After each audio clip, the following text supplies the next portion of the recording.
நண்பர்களே இந்தியால ஒரு சேஃபஸ்ட் சிட்டில வந்து பாத்தீங்கன்னா சென்னை வந்து 2வது பிளேஸ்ல இருக்குங்க. நமக்கு ரொம்ப பெருமையாவும் இருக்கு. என்னடா இது மாரி வந்துட்டு ஒரு சேஃபஸ்ட் சிட்டி வந்து இந்தியாலயே வந்துட்டு கணக்கெடுக்கும்போது நம்மளது 2வது பிளேஸ்ல இருக்கு சென்னை அப்படின்னும்போது ரொம்ப பெருமையா இருக்கு.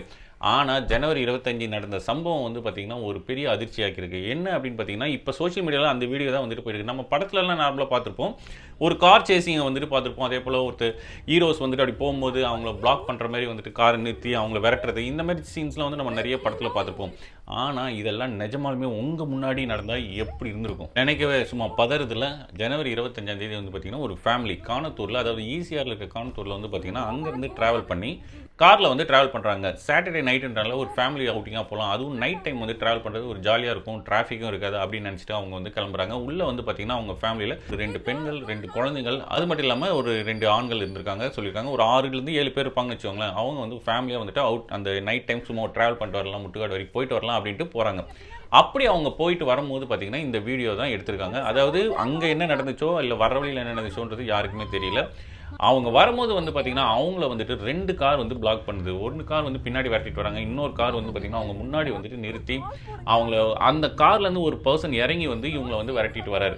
இதெல்லாமே அந்த வீடியோல வந்துட்டு நீங்களே பார்த்தா தெரியும். என்னடா இந்த மாதிரி ஒரு விஷயம் நடக்குது. அதோடு மட்டும் இல்லாம அந்த பிளாக் பண்ணி நின்னுச்சுல ரோட்ல, அந்த கார்ல வந்து பாத்தீங்கன்னா டிஎம்கேவோட கொடி. அந்த கொடி இருந்தது இப்ப இன்னும் ரொம்பவே பேசும் பொருளா இருக்குங்க. ஏன் அப்படின்னா நம்ம இதுல வந்து பாத்தீங்கன்னா இப்ப ஆட்சியாளர்கள் யாருன்னு தெரியும், டிஎம்கே அவங்க தான். அவங்களுடைய கட்சி கொடி போட்ட ஒரு காரு இந்த மாதிரி ஒரு ஃபேமிலியவே பயமுறுத்திருக்காங்க அப்படின்னும் போது எந்த அளவு வந்து ஒரு ஷாக்கிங்கா இருக்கு, எந்த அளவு சட்டம் ஒழுங்கு வந்து சீர்கெட்டு கிடக்கு அப்படின்றதான் எல்லாருடைய கேள்வியா இருக்கு. கேட்கலாம், யாரோ ஒருத்தர் வந்துட்டு கட்சி கொடியை கட்டிட்டு அந்த கார்ல போயிருக்காங்க, அவங்க பண்ண தப்புக்கு எப்படி டிஎம்கே வந்து பொறுப்பாகும் அப்படின்னு.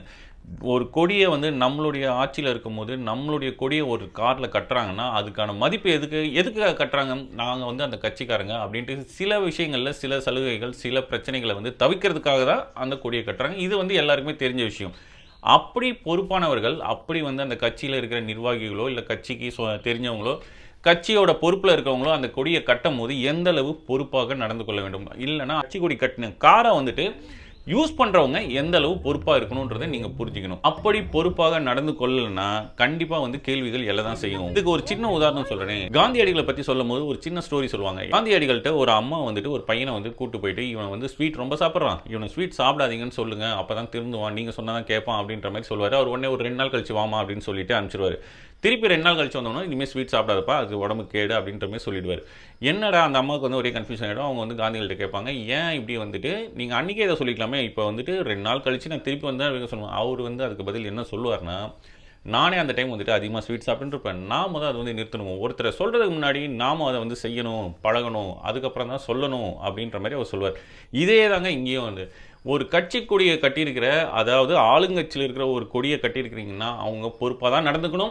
அந்த மாதிரி இல்லாதவங்க கண்டிப்பாக அந்த கட்சி கொடியை கட்டக்கூடாது. அதுக்கு வந்துட்டு அதில் இருக்கிற உயர்மட்ட தலைவர்கள் தான் பொறுப்பாக முடியும். இப்போ நம்ம ஸ்டோரிக்கு வருவோம். ஆக்சுவலாக என்னன்னா அதுக்கப்புறம் அந்த கார்லேருந்து பார்த்தீங்கன்னா கத்துறாங்க அந்த லேடிஸ்லாம் வந்துட்டு வீடியோ எடுக்கிறாங்க. அவன் வந்து குடிச்சிருக்கானா என்னன்னு இருக்கான்னு தெரியல.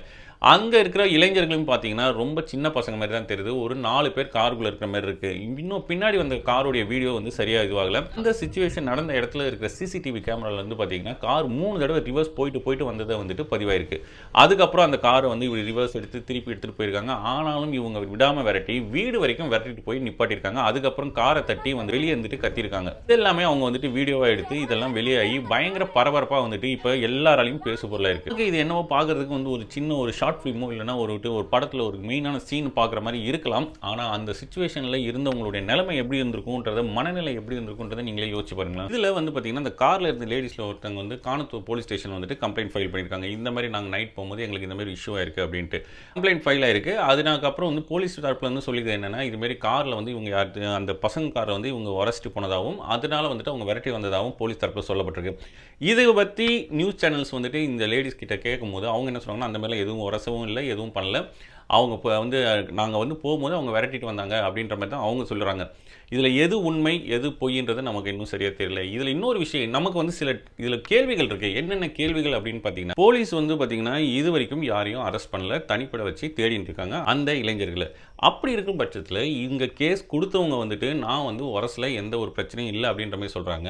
அப்படி இருக்கும்போது போலீஸ்க்கு எப்படி தெரிஞ்சது அந்த இவங்க வந்துட்டு ஒரு காரை உரசிட்டு வந்ததாகவும் அந்த காரில் இருந்த இளைஞர்கள் தான் விரட்டி வந்ததாகவும் எப்படி இவங்களுக்கு வந்துட்டு தெரிஞ்சது? அது மட்டும் இல்லாமல் சரி உரசிந்தாங்களே வச்சுக்கோங்களேன், அவங்களுடைய அசம்ஷனுக்கே வருவோம். சப்போஸ் அப்படி உரசிருந்தாலும் இந்த மாதிரி ஒரு 2 கார்ல சேஸ் பண்ணிட்டு வந்து பிளாக் பண்ணிட்டு அப்படியே விரட்டுறது, ஓடிட்டு வந்து அவங்கள வந்து கதவை தொறங்க அப்படின்னு சொல்றது, இதெல்லாம் வந்து பார்க்கும்போது இந்த வழிப்பறி கொள்ளையர்கள் பண்ற விஷயங்கள் மாதிரி தான் நமக்கு தெரியுது. படத்துலலாம் அப்படி தான் பார்த்துருப்போம். அவங்க தான் வந்துட்டு அப்படி பிளாக் பண்ணுவாங்க, இல்லைன்னா போட்டு தள்ளுறதுக்கு வரவங்க அப்படி பண்ணுவாங்க. அதுவும் மிட் நைட் 1 மணிக்கு வந்து இந்த மாதிரி நடக்குதுன்னா எந்த அளவு வந்துட்டு அது சரியா இருக்கும். அடுத்து என்ன கேள்வி அப்படின்னு பார்த்தீங்கன்னா, அந்த நைட் டைம்ல இவங்க வந்துட்டு ஒரு ஃபேமிலியா அவுட்டிங் போறதுக்கும் பசங்க ஒரு 8 பேர் சேர்ந்துன்னு 2 கார்ல வந்துட்டு ரவுண்ட் அடிச்சுட்டு இருக்கிறதுக்கும் வித்தியாசம் இருக்கு. அதெல்லாம் வந்து பார்த்தீங்கன்னா இந்த பெட்ரோல் வந்துட்டு அதிகமாக வந்துட்டு போயிட்டு இருக்கும். போயிட்டு வர வாகனங்களை வந்துட்டு அப்படியே செக் பண்ணிட்டு அனுப்புவாங்க. இதெல்லாம் பார்க்கும்போது பெட்ரோல் வந்துட்டு கம்மியாயிடுச்சோ அப்படின்றது தெரியுது. இத்தனைக்கும் வந்து ஈசிஆர் வந்து எந்த அளவு இருக்கிற ஏரியான்றது எல்லாருக்குமே தெரிஞ்ச விஷயம். அங்கேயே பெட்ரோல் இல்லாமல் இப்படி ஒரு பிரச்சனை நடந்திருக்கு அப்படின்னா எந்த அளவு பாதுகாப்பு குறைபாடு இருக்கு அப்படின்றத நம்ம உணரணும். வந்து பார்த்தீங்கன்னா நிறைய பேர் வந்து சில பேர் போட்ட வீடியோவில் வந்து கமெண்ட் பண்ணிப்பாங்க. என்ன அப்படின்னா, எதுக்கு இந்த டைம்ல இவங்க வந்து வெளியே போயிட்டு வந்தாங்க அப்படின்ற மாதிரி கேட்டிருக்காங்க. ஃபேமிலியாக வந்துட்டு நைட் டைம் சும்மா ஒரு ட்ரிப் போயிட்டு வருவோம் அப்படின்னு நினைக்கிறது வந்து தப்பு கிடையாது. ஏன்னா நான் இருக்கிற இடத்துல நைட்டு என்னோட கார்ல என் ஃபேமிலியை கூட்டிட்டு ஒரு ரவுண்ட் இப்படி போயிட்டு வர அளவுக்கு எனக்கு பாதுகாப்பு இல்லை அப்படின்னா, அப்போ எந்த மாதிரி ஒரு இடத்துல நம்ம இருக்கிறோன்றது தான் நம்மளுடைய எண்ணமாக இருக்கணும். அதனால அதை வந்து தப்பு சொல்றதுன்றது வந்து என்னால் ஏற்றுக்கல. சரி, ஓகே, நீங்கள் அதை தப்பு சொல்றீங்கன்னு வச்சுக்கணும். அந்த டைம்ல 2 கார்ல 8 பசங்க என்ன வேலை? இதை ஏன் வந்துட்டு கேட்கவே மாட்டேங்கிறீங்க? அது மட்டும் இல்லாமல் கட்சி கொடி கட்டியிருக்குன்னா கண்டிப்பாக வந்துட்டு அந்த கார் வந்துட்டு ஒரு பெரிய ஆளுடைய காராக தான் இருக்கணும். அப்படி இருக்கும்போது அந்த பெரிய ஆளோட பசங்க வந்துட்டு கார்ல நைட் 1 மணிக்கு மேலே என்ன வேலைங்க அந்த ஏரியாவில்? ஏன் இதை வந்து யாருமே கேட்க மாட்டேங்கிறீங்க? என்ன விஷயமா இருக்கலாம், இது உங்க ஃபேமிலி வந்து அந்த இடத்துல இருந்திருந்தா கண்டிப்பாக நீங்கள் இந்த கேள்வி கேட்பீங்களான்றதை யோசிச்சு பாருங்க. இதில் வந்து எது சரி, இவங்க சரி, அவங்க சரின்றதை விட்டுட்டு எதுவாக இருந்தாலும் சரி, அந்த நேரத்தில் ஒரு ஃபேமிலியை வந்துட்டு பயமுறுத்துற மாதிரி நடந்துக்கிற விஷயம் எதுவாக இருந்தாலும் அது தப்பு தான். நம்ம இருக்கிற இடத்துல நமக்கு வந்து பாதுகாப்பாக காவல்துறை இருக்குது. அது மட்டும் இல்லாமல் நம்ம மக்களும் வந்துட்டு அங்கே இருக்கிற மக்கள் வந்து நம்ம பாதுகாப்பாக இருப்பாங்க. எந்த ஒரு பயமும் இல்லை. நம்மளுடைய இது சென்னை வந்து பார்த்தீங்கன்னா இருக்கிறதுலேயே இந்தியாவிலேயே வந்து 2வது சேஃபஸ்ட் பிளேஸ் அப்படின்ற பேர் வாங்கியிருக்கு அப்படின்னு நம்ம நினச்சிட்டு இருக்கிற டைமில் இந்த மாதிரி ஒரு விஷயம் நடக்கும்போது நமக்கு என்ன தோணுது? எண்ணங்கள் வந்து பார்த்தீங்கன்னா கண்டிப்பாக இது உண்மையா பொய்யா அப்படின்ற தாட்ஸ் போகும்ல, அதுதான் இப்போ நடந்திருக்கு. இதெல்லாம் பார்க்கும்போது நமக்கு இதெல்லாம் வந்துட்டு ஏன் இப்போ இப்படி நடக்குது அப்படின்ற ஒரு கேள்வி இருக்குது. இதுக்கு முன்னாடிலாம் வந்துட்டு இந்த மாதிரி விஷயங்கள் நடக்கலையா அப்படின்னு நீங்கள் யோசிச்சிங்கன்னா நடந்திருக்கு. ஆனால் இந்த அளவு பயமுறுத்துற அளவோ இல்லைனா இந்த அளவு பிரச்சனைகள் வந்துட்டு பெருசாகிற அளவோ நடந்தது இல்லைங்க. இப்போ தான் அண்ணா யூனிவர்சிட்டியில் வந்து பார்த்திங்கன்னா ஒரு இஷ்யூ ஆச்சு. அதுக்குள்ளே வந்து பார்த்திங்கன்னா இப்படி ஒரு பிரச்சனை. இதேமாதிரி ஒரு பிரச்சனை ஒரு நாள் பார்க்கும்போது நமக்கு வந்து பயம் தான் ஏற்படுது. சென்னை வந்து சேஃபஸ்ட் சிட்டியா இல்லைனா கிடையாதா அப்படின்ற தாட்ஸ் வந்து அதிகமாகவே போயிட்டு இருக்கு. இதெல்லாம் வந்துட்டு அவாய்ட் பண்ணுறதுக்கு சில விஷயங்களை சரி பண்ணாலே போதுங்க. ஒன்று வந்து பேரண்ட்ஸ் வந்து அவங்க பசங்க எவ்வளோ பெரிய பசங்களானாலும் சரி, கல்யாணம் ஆகிறதுக்கு முன்னாடி அந்த பசங்க வந்து இருட்டில் வெளியே போகிறாங்கன்னா ஏன் போகிறாங்க, எங்கே போகிறாங்கன்ற கேள்வி எழுப்பணும்.